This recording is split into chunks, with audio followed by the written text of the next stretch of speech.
რას დავბედით? იმაზეც ვაკეთებ და იმაზე მოკლედ დროში. შეიძლება მართლაც ევროპაც გავავლის. Поздравляю весь личный состав. კარგი მანევრია ძალიან. დიაპოლოვაში გადაცემა და ვაშა გადაცემა თქვენთანაა. თენგიზ გოგოტიშვილთან ერთად. ვაშა მეგობრებო.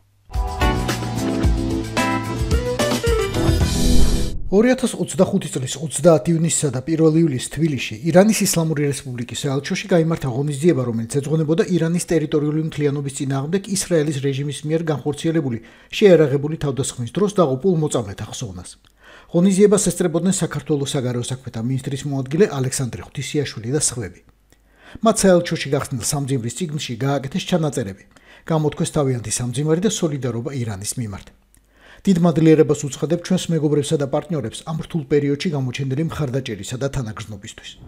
ახლა რას უყურებთ თქვენ Facebook-ის პოსტი გონიათ ან სკრინი? ან უბრალოდ ირანის ისლამური რესპუბლიკის საელჩოს ინფორმაცია? არა, ეს სიკვდილისა და დედის ციოკის ცნობა, მოულოდნელი და სასტიკი. ვისთვის აწი თქვენი ფიქრით. თანაგრძნობა რა თქმა უნდა კარგია, მაგრამ ან ამ საწყალკაც რას ერჩევთ ვიღაც ღვთისიაშვილს რომ გაუშვით და სამძივრის წიგნში რაღაცები აწერინეთ. დამთავრებული აწი მაგის საქმე როგორც დიპლომატის ხომ იცით? აწი ან ირანში ელჩობა, ან პაკისტანში, სხვა. თუმცა პროჭორილთა მსახური ვინმე ღვთისიაშვილის ბედი ახლა არავის აღლევებს. ახლა საკითხავია აწი რა იქნება. ამბავი ისეთია კომენტარსაც არ საჭიროებს. ან მე რა კომენტარი უნდა გავაკეთო? მე ვჩუმდები. ხო, ისრაელის ელჩომ კითხვა შეძრწუნებულები ვართო. ხო და აწი სანქციებს კი არ მოგიხსნიან, აწი ზეცას გაგიხსნიან. GBU-47 ანგრევს უმაღლესი ხარისხის ბეტონის 20 მეტრიან ფენას და შიგნით მეთქდება და თქვენ რამდენი მეტრი გაქვთ აბასთუმანში? როგორც ერთი ნათელმხილველი ქალი დაწერს ერთ-ორ კვირაში, ხედავ სამძიმრის წიგნს, არა, ორ წიგნს. ერთი ირანის საელჩოშია და ის დაიხურა. მეორე კი გაიხსნა ქართული ოცნების ოფისში. გერმანიის ფიშერი. ტიპი არის რადიკალი. მე არის ასეთ მოცემულობაში, მე კიდევ ერთხელ ვამბობ. ავიც შეიძლება დავაყენო საკითხი, რომ საერთოდ ეს ელჩი იქნეს გაძევებული. ბრიტანეთის ელჩმა დაარღვია ვენის კონვენცია და ერეოდა ჩაერია არჩევნებში აგიტაციის სახით და როდესაც ერევი არჩევნებში ეს არის სუვერენიტეტის შებრალვა. ძალიან ამბავშია ქართული დიპლომატია. ელჩების გაძევება ახალი სიმაღლეა, რომელსაც კოცი ჯერ არ შეპუტინებია, მაგრამ აწი ჭკუა დაუშლის თუ სინდისი, რომელი აქვს. გერმანიის ელჩის ამბავი აქამდე 2 დღით ადრე გავიგეთ. მოშიმშილ ელენე ხოშტარიასთან მივიდა რუსთაველზე და ქოცმა ტანზე შემოიხია. ბრიტანეთმა კი დაიბარა საქართველოს საქმეთა რწმუნებული და კარგამძიმე წერილი ჩაახუტა. პოლიტიკურად მოტივირებული ბრალდებებით ცნობილი ოპოზიციური ლიდერების დაპატიმრება აღიქმება როგორც მცდელობა შეზღუდონ არჩევნებში მონაწილე კონკურენტები და ჩაახშონ განსხვავებული აზრი. გაერთიანებული სამეფო ასევე გამოხატავს სერიოზულ წინააღმდეგობას ქართული ოცნების მთავრობის მიერ, გაერთიანებული სამეფოსა და სხვა საერთაშორისო პარტნიორების წინააღმდეგ საჯარო თავდასხმებზე. ბრიტანეთს იმდენი ქართველი მოძალადე პოლიციელი და ბორიაჟიბის მოსამართლე ყავს სანქცირებული, პროჭორულელების აყეფება მხოლოდ დროის საკითხი იყო.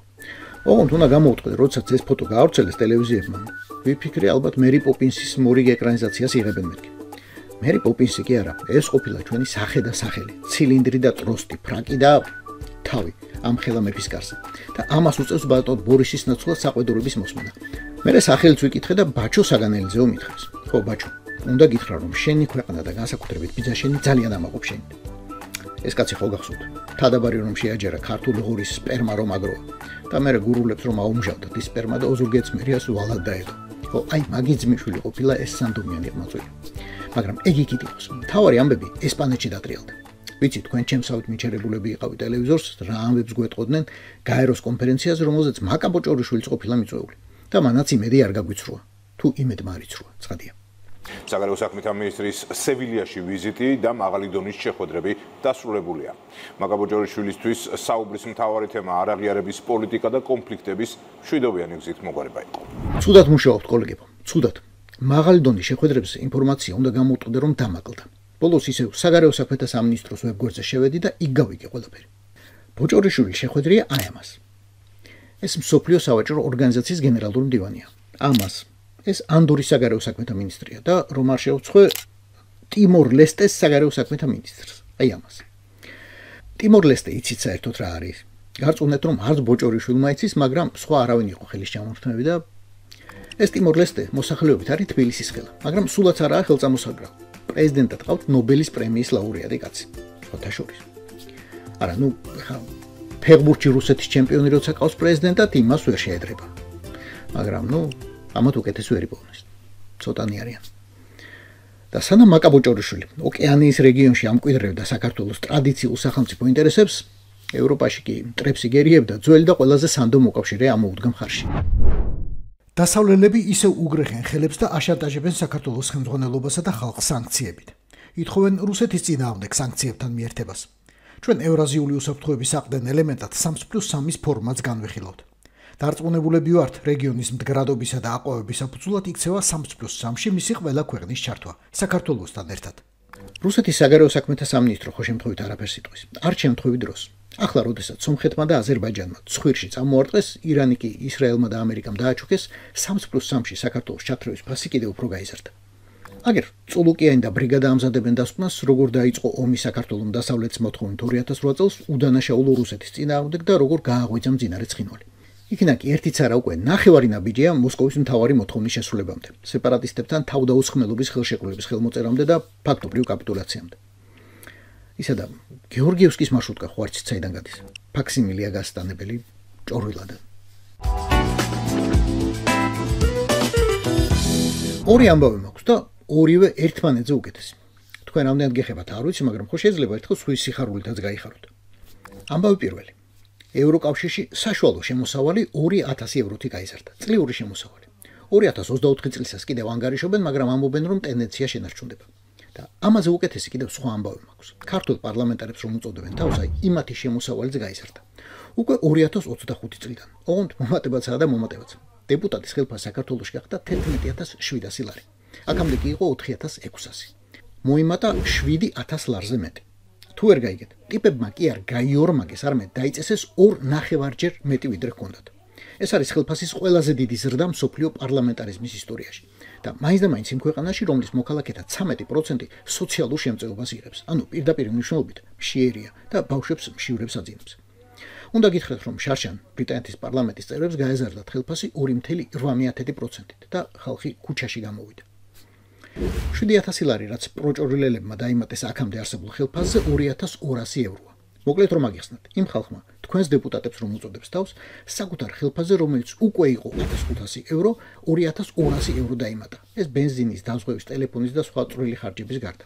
ისე რომ იცოდეთ, ეს წვრილი ხარჯები ბევრი თქვენგანი შემოსავალს აღემატება საერთოდ. თუ გონიათ, რომ ცხოვრება მარტო პარლამენტში მოიწყეს, ცდებით. მინისტრის ხელფასი 4500 ლარიდან ავარდა 11500 ლარზე. სულ 200 ლარი ჩამორჩნენ დეპუტატებს. ახლა ისევ თავში დაუბრუნდეთ. რომ გითხარით, ევროკავშირის ხელფასი 2000 ევროთი გაიზარდა მეთქი მთელი წელი ვიგულისხმე. ესე იგი, ერთ წელიწადში ევროკავშირის საშუალო მოქალაქე იღებს 2000 ევროთი მეტს, ვიდრე წინა წელს და ქართველი დეპუტატი 2200 ევროთი მეტს ერთ თვეში. რა ლაპარაკი უნდა რომ თავს გადასარევად გრძნობს და უნდა ეხლა ამას საერთოდ ევროკავშირი და რაღაც ზედმეტი პასუხისმგებლობა. მოინელეთ უკვე გამბები, დაალაგეთ აზრები. ბოდიში კიდევ რაღაც უნდა გითხრათ. 1 იანვრიდან აგერ 6 თვეში პარლამენტარის ხელფასი კიდევ გაიზრდება და 13000 ლარს მიუკაკუნებს. პარლამენტის თავმჯდომარისა 16360. მაგრამ მაგაზე აღარ იღელოთ. ეგ სულ უმნიშვნელო ზრდა იქნება. მხოლოდ 10% რას ალაპარაკოა. ქართულ ჯიგრულ პონჩი რა. ეს ჩვენი გამდიდრებული გლახები ცოტა შეფერხდნენ. შალვა პაპუაშვილმა დაადასტურა, რომ საქართველოს დიპლომატიური პასპორტების მფლობელებს ევროკავშირმა მართლა აუგზალა შესვლა. უკვე დღეს ლურჯ პასპორტიანებს აღარ უშვებენ რუმინეთში, ბულგარეთში, ლატვიაში, ლიეტუვაში, ესტონეთში, ლუქსემბურგში, ნიდერლანდებში, საფრანგეთში, ბელგიასა და იტალიაში. აგვისტოდან აღარ შეუშვებენ შვედეთში. იმ პატიოსადმა ხალხმა ეგ წინასწარ გვითხრა. და გერმანიისა და პოლონეთის ამბავი ჯერ არ ვიცით ვარკვევთ. მაგრამ უნგრეთი ღიაო, რა თქმა უნდა ღიაო. რას თქვენ პოლონეთს აგინეთ? ტყუილად ნუ დაიმედებ თავს, რომ მაგ შეზღუდებს არ შეუერთდება და უნგრეთი კი, ხო, შეგიძლიათ დიპლომატიური პასპორტები ჩაფრენა ბუდაპეშტში. იქინაკი გადაშდომა რამე სხვა რეისზე. მაგრამ რა გინდათ? ერთი რომ ეგაგზალვა ევროკავშირის შემოღებულია, მას სადამე პრინციპში ევროკავშირის მთელს ტერიტორიაზე შეიძლება უბრალოდ გაგაჩერონ, შეგამწონ, გითხრან შენი ვიზა ნონველით, უკანონოდ ყოფილხარ და გადეპორტებო. მეორე, ისედაც არ მოგიწევთ არც ერთი ქვეყანა, რომელსაც ეცოდინება, რომ შეზღუდვები გაქვთ დაწესებული. ან რომ მიგიწვიოთ, რისთვის უნდა ჩახვიდეთ, რა უნდა უთხრათ. განა რამდენ ლანძღვას აიმართ. მოკლედ იფრინეთ ქუთაისი ბუდაპეშტი, ბუდაპეშტი ქუთაისი და მინმოდი და სიქტივკარი. მაგას ვინ ჩაგიკეტავთ ხალხო? გვასანქცირებენ იმიტომ რომ ვართ ეგრეთ წოდებული enablers. ამიტომ გვასანქცირებენ. ანუ რატო გვასანქცირებენ, რომ ჩვენ არ ვღალატობთ ბიძინა ივანიშვილს. ამიტომ გვასანქცირებენ. ივანიშვილის გამო გასანქცირებენ ნამდვილად. ოღონდ რამდენი გამართლებაც უნდა მოუძებნოთ ჭკვიანური ინგლისური სიტყვებით თქვენი აუდიტორიისთვის, ქართულ ენაში მაგას თანამზრახველობა ქვია, რაც დასჯადია და ეგ გარდაუვალია. ევროკავშირმა დაარღვია საერთაშორისო ხელშეკრულება, რომელიც 2010 წელს საქართველოს და ევროკავშირის შორის დაიდო დიპლომატთა სამსახური პასპორტებთან დაკავშირებით უვიზო რეჟიმზე დაარღვია და ყოველგვარი სამართლების საფუძვლის გარეშე მიიღო პოლიტიკური სადამსჯელო გადაწყვეტილება, რაც კიდევ ერთხელ აჩვენებს იმ არაკეთილსინდისიერ დამოკიდებულებას ბრიუსელის ბიუროკრატიაში, რომელიც მათ აქვს ქართული ხალხის მიმართ. და ახლა რა ვქნათ? უფრო სწორად, რა უნდა ქნან ჩინოვნიკებმა? დიპლომატიური პასპორტი ქართული კანონმდებლობით ეკუთვნის პრეზიდენტს, პრემიერსა და სპიკერს ცოლებით. მეუღლეების გარეშე კი ყველა პარლამენტარს, ყველა უზენაეს და საკონსტიტუციო მოსამართლეს, სუსის უფროსსა და 50 თანამშრომელს, ყველა მინისტრს, ომბუდსმენს, პატრიარქსა და სინოდის წევრებს, ცესკოს თავმჯდომარეს და კიდევ ასობით ადამიანს. ხო და იდგებიან ნაწი და აკაკუნებენ საკონსულოების კარებზე მიღების საათებში. ისე ნეტავ შენგენის ვიზა ახლა რა ღირს? შეზღუდვები მოქმედებს როგორც მიგეხსენებათ ევროკავშირის საერთო გადაწყვეტილებით დიპლომატიურ პასპორტებთან მიმართებით, თუმცა ჩვენ ჩვეულებრივად ვიღებთ ვიზებს, ვიზით ვიყავით წასული ერთ-ერთ ქვეყანაში, არანაირი პრობლემა აქ რა თქმა უნდა არ არის. ბუნებრივია, ეს არის აბსოლუტურად სამარცხვინო გადაწყვეტილება. საკუთარი თავის დამშვიდება ქოცის მოგონილია, მაგრამ კარგად რო აღარ გამოსდის. საკუთარი დეპუტატებიც კი ვერ დააჯერეს და საპარლამენტო მეგობრობის ჯგუფებშიც ვერ გააწევრიანეს.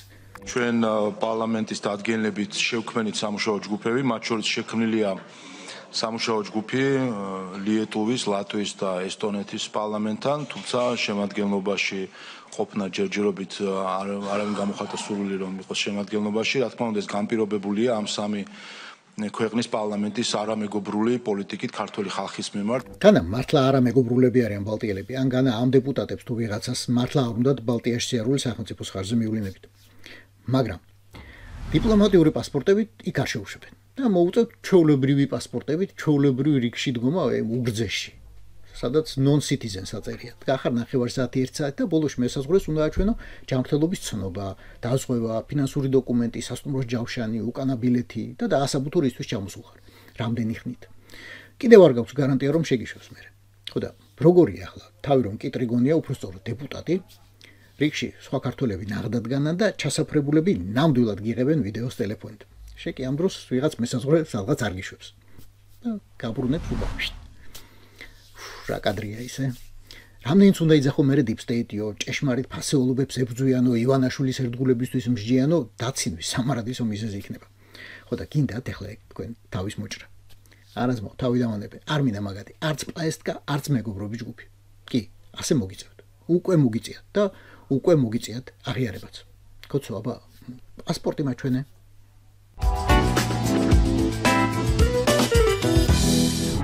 ბორის ივანაშვილის ხაზეინი და კერპი. აი, ამას რომ გეოპოლიტიკური გენიოსი გონია და მის სახელის ხსენებისას გამხმარი ბაობაბიც რომ აუყვავილდება ხოლმე, აი, ის ხაზეინი ახლა მართლად იჩარშია, კავკასიურ შარში. 10-5 წლის წინ ამ წიადადებას ვერც ერთი პოლიტოლოგი ვერ იტყოდა. ბატონი ბორისი ხო ვერ იფიქრებდა და ვერ იფიქრებდა. კავკასიის რეგიონში რუსეთის სატელიტი მხოლოდ საქართველოს დარჩა. კრემლთან დამაკავშირებელ ხიდებს სომხეთის წოხს ახლდა აზერბაიჯანიც. ხანდახან ამას ერთმანეთის ჯიბრით აკეთებენ, მაგრამ ბორინკას ხაზეინისთვის რა მნიშვნელობა აქვს? აგერ დადგა ორი ქვეყნის დაკარგვის საშიშროების წინაშე. გაჩნდა ცნობები, რომ დიდი გასაჭირის მიუხედავად რუსეთის თავდაცვის სამინისტრომ მიიღო ბრძანება და უკრაინის ფრონტიდან მოხსნა ერთი სადესანტო ბრიგადა გადაისროლა დერბენჩი. აზერბაიჯანის მოსაზღვრედ. ხვდებით ალბათ ეს რის ნიშანია და ვისთვის. ბოლო რამდენიმე წლის ამბავი ძალიან მოკლედ გავიხსენოთ. პაშინიანს რომ ევროპა უფრო ეხატებოდა გულზე ვიდრე რუსეთი, თავიდანვე გასაგები იყო. უმცირესი დეტალებითაც, როცა მაგალითად კოლეგებთან დაიწყო ინგლისურად ლაპარაკი, მათ შორის ალიევთანაც. მით უფრო როცა აახვევინა რუს პაგრანჩნიკებს ერევნის აეროპორტიდან და დაიწყო მათი ჩანაცვლება თურქეთისა და ირანის საზღვრებზე. რამდენიმე წლის განმავლობაში მივეჩვიეთ პრინციპში ფიქრს, რომ ერევნის ნაცვლად, ან ერევნის ჯინაზე მოსკოვი ბაქოს დაეხსნა. თითქოს ამით აიხსნა ყარაბაღის სწრაფი დაცემა და აზერბაიჯანში დაბრუნება.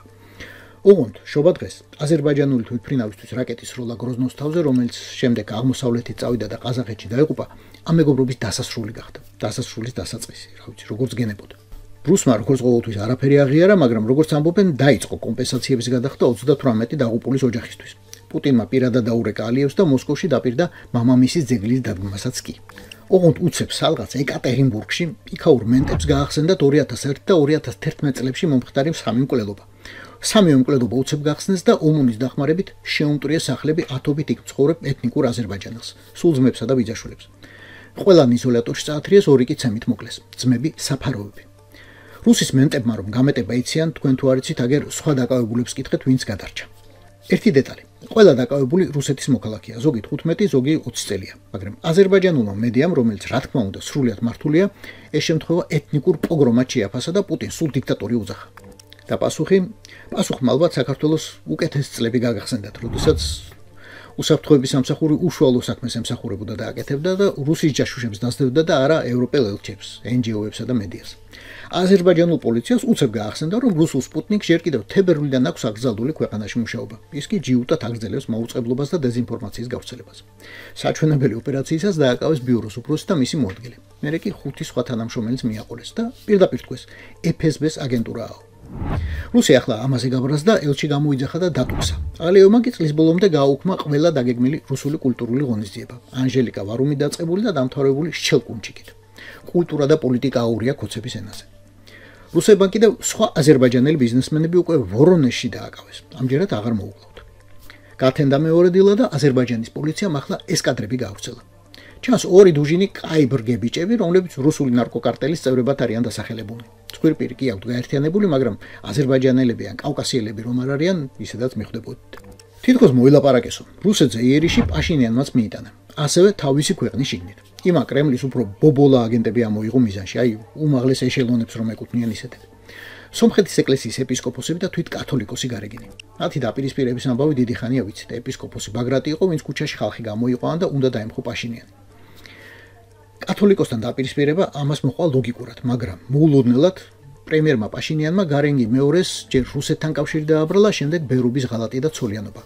საპასუხო ბრალდებად მიიღო, ეგ წინ დაცვეთილიაო. თანამედროვე სომხურიდან რო თარგმნოთ, ალიევისა და ერდოღანის აგენტიაო. ასეც გარეგინმა მიიღო პასუხი. თუ გაინტერესებს, მზად ვარ გაჩვენო, რომ არ ვარ წინ დაცვეთილიო. წარმოიდგინეთ, რომელიმე ქართველი ხელისუფალი, რომელიც ეკლესიის მეთაურს ასე დაელაპარაკება. ან რომელიც საჯაროდ რაიმე განსხვავებულ სიტყვის. სვიად გამსახურდია შემდეგ ასეთი უბრალოდ არ ყოფილა და იმანაც პრეზიდენტობის პერიოდში მაქსიმალური კორექტულობა შეინარჩუნა. მით უფრო ვერ წარმოიდგენთ ქართულ პოლიციას, რომელიც საკათედრო ტაძარს უმტრევს კარს. ერთი ვიღაც სექტანტის ეკლესიის ჭიშკარი ჩამოხსნა წინა ხელისუფლებამ და ბოლომდე უღმერთოს ეძახდნენ. პაშინიანს გამოენთნენ ლავრო კალანტარიანი, პესკოვი და მარგო სიმონიანი, მაგრამ პასუხი მიიღეს. ყველა ძლიერი პასუხი იყო ევროკავშირის უმაღლეს წარმომადგენლის კაია კალასის ვიზიტი, რომელმაც სომხებს დიდებული რამე ამცნო. იწყება მუშაობა თავდაცვის თანამშრომლობასა და ვიზა ლიბერალიზაციაზე. ანუ მზადდება უვიზო რეჟიმი სომხეთის მოქალაქეებისთვის. აი, ჩვენ რომ მოგწეს და ახლა ბეთუზე რომ კიდია, ისეთი უვიზო. ეს კაცი თუ იცენთ, ვაჰაგ ჩახალიანიც ამ დღეებში დააპატიმრეს. ტერაქტის მომზადებისა და სახელმწიფო გადატრიალების ბრალდებით. რა თქმა უნდა, უდანაშაულო იქნება. ივანიშვილის რუსულმა პარლამენტმა ხომ ერთხელ უკვე დაადგინა, რომ ჩახალიანი პოლიტპატიმარია და ტყუილ უბრალოდ იჯდა. გარბი ხარ ლაჩარო სეპარატისტები. წადი თქვენ, ლაჩარო სეპარატისტები. ლაჩარო სეპარატისტები, გარბი ხარ. პაშინიანის შემდეგ თუ ისევ რუსი სომხები მოვიდნენ ხელისუფლებაში, ჩახალიანი უკვე ორი ქვეყნის პოლიტპატიმარი გახდება. სრულიად უდანაშაულო. სომხეთის სპეცსამსახურები ყველაფერს არ ამხელებენ, მაგრამ ამ ტალღას კიდევ მოყვა ხმაურიანი პატიმრობა. ძალიან ხმაურიანი. სამველ კარაპეტიანი ფორბსის ნომერ მეორე სომეხია. 3 მილიარდ 200 მილიონით, რომელიც ერთიანად რუსეთში აქვს ნაშოვნი. კარაპეტიანი გამოეცრჩლა კათოლიკოს. დედა ეკლესიის გინებას არავის შევარჩინა და აღმოჩნდა ციხეში. ვინაა ეს კაცი? კარაპეტიანმა აშენა ერევნის ონკოლოგიური ცენტრი. ინახავს ეროვნულ ფილარმონიას. გაარემონტა თოჯინების თეატრი და უმაღლესი სასწავლებლები და 25 მილიონი დოლარი ჩადო ერევნის საკათედრო ტაძრის მშენებლობაში. თავი, თქვენს გაგონებთ რამეს ვინმეს? რუსეთში ნაშოვნი მილიარდები მერე ქვეყანაში დაბრუნებული ინტელიგენციის დამფინანსებელი და ეკლესიების მაშინებელი. არ ვამბობ, რომ ეს შეიძლება ტიპიური რუსული პროექტი იყოს. PSB შაბლონი. არანაირი შეიძლება. დიახაც, ეს ფსბ-სა და კრემლის შაბლონია. დატესტა საქართველოში, მოლდოვაში და გაიმეორა სომხეთში. პაშინიანს გაუმართლა, რომ ცხვირს წინ ქონა მაგალითი. როგორ შეიძლება დამთავრდეს ასეთი ვითომ ეროვნული მილიარდერების ამბავი, რომელთა ძურგს მოსკოვი უმაგრებს. ცუდია, რომ 2012 წელს იმავე გამოცდილების სწავლა საქართველოს არავისგან შეეძლო. აი ამ ყველაფრის გამო დაგჭა ვლადიმიროვიჩ ამ რეგიონში ერთადერთი ერთგული ვასალი, ვინც არასდროს გიღალატებს, რა კი შენი თუ დგას სული, შენი თუ დგას ფული, შენი თუ დგას ყველა გიგანტური ხე. მოკლედ, ყველაფერი შენი თუ დგას, რაც უდგას. რაც დავიდი, იმაზეც ვაკეთებ და იმაზე მოკლედ დროში. შეიძლება მართლაც ევროპაც გავავლის. Поздравляю весь личный состав. კარგი მანევრია ძალიან. Я помню, очень გადაცემდა.